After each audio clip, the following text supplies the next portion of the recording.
নজর রাখবো পরবর্তী সংবাদে। রিজার্ভ ব্যাংকের এবার নতুন গভর্নর হিসেবে দায়িত্ব নিতে চলেছেন বা দায়িত্ব নেবেন সঞ্জয় মালহোত্রা, এমনটা খবর উঠে আসছে। অর্থাৎ রিজার্ভ ব্যাংকের এবার নতুন গভর্নর সঞ্জয় মালহোত্রা। জানবো বিস্তারিত, টেলিফোন লাইনে রয়েছেন প্রতিনিধি অঙ্কিতা বর্ধন। অঙ্কিতা, রিজার্ভ ব্যাংকের গভর্নর পরিবর্তন, নতুন গভর্নর সঞ্জয় মালহোত্রা, আগামী দিনে ব্যাংকিং সেক্টরে কি কোনো নতুন পরিবর্তন হবে, কি জানতে পারছো নতুন গভর্নর পদে নিয়োগকে কেন্দ্র করে? একদমই, দেখো, আজ থেকে বেশ কয়েকদিন আগেই কিন্তু রিজার্ভ ব্যাংক অফ ইন্ডিয়ার গভর্নর শক্তিকান্ত তিনি কিন্তু আগেই জানিয়ে দিয়েছিল যে এবার তার যে সময় তা কিন্তু প্রায় শেষ। এবার নতুন করে আরো একজন দায়িত্বভার গ্রহণ করবে, সে বিষয়টা কিন্তু আগেই স্পষ্ট হয়ে গেছিল। এবং ইতিমধ্যে যে বড় খবর আমরা বলতে পারি যে বর্তমানে ভারত সরকারের যিনি রাজস্ব সচিব হিসেবে দায়িত্ব পালন করছেন সঞ্জয় মালহোত্রা, তিনি এবার কিন্তু ভারতীয় রিজার্ভ ব্যাংকের গভর্নর হিসেবেই দায়িত্ব পালন করবে। অর্থাৎ সোমবার, অর্থাৎ আজ কিন্তু এই কথাটি জানিয়ে দেওয়া হয়েছে আরবিআই এর পক্ষ থেকে। শক্তিকান্ত দাসের স্থলাভিষিক্ত হবেন এবং ওনার যে সময়সীমা তা কিন্তু থাকছে 3 বছরের জন্য।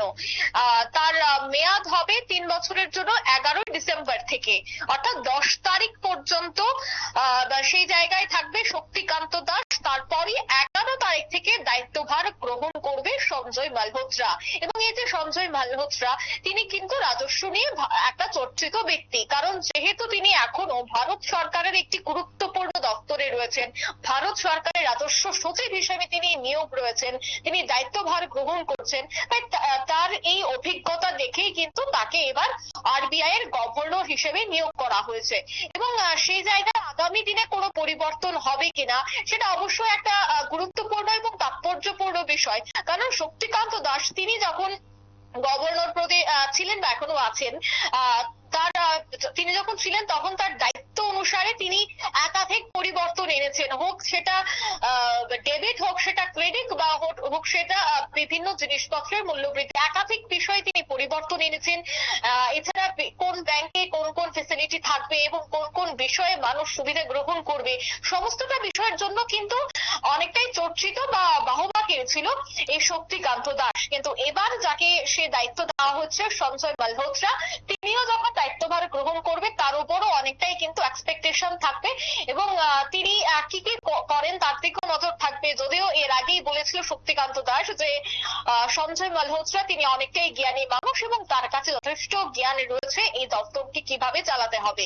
এবং আরবিআই অর্থাৎ রিজার্ভ ব্যাংক অফ ইন্ডিয়া, এই আরবিআই এর যে কতটা গুরুত্ব এবং সেখানে কোন ব্যক্তিকে রাখা প্রয়োজন, এই সমস্তটা বিষয়ে পর্যালোচনার পরে কিন্তু এখন সম্পূর্ণ সিদ্ধান্ত একেবারে অফিসিয়ালি দিয়ে দেওয়া হয়েছে। 11 তারিখ থেকে, অর্থাৎ 11ই ডিসেম্বর থেকে তিনি যোগদান করবেন। 3 বছরের জন্য কিন্তু তার এই পদ সামলাতে হবে। তিনি গভর্নর হিসেবে 3 বছর কাজ করবেন এবং এই 3 বছরে কি কি পরিবর্তন আসে তার দিকে অবশ্যই কিন্তু নজর থাকছে। সুপ্রীতি।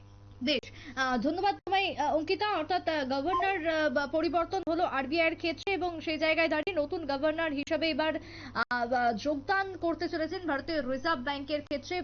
ইতিমধ্যে নতুন গভর্নর ইতিমধ্যে ঘোষণা করা হয়েছে আজকে সোমবার।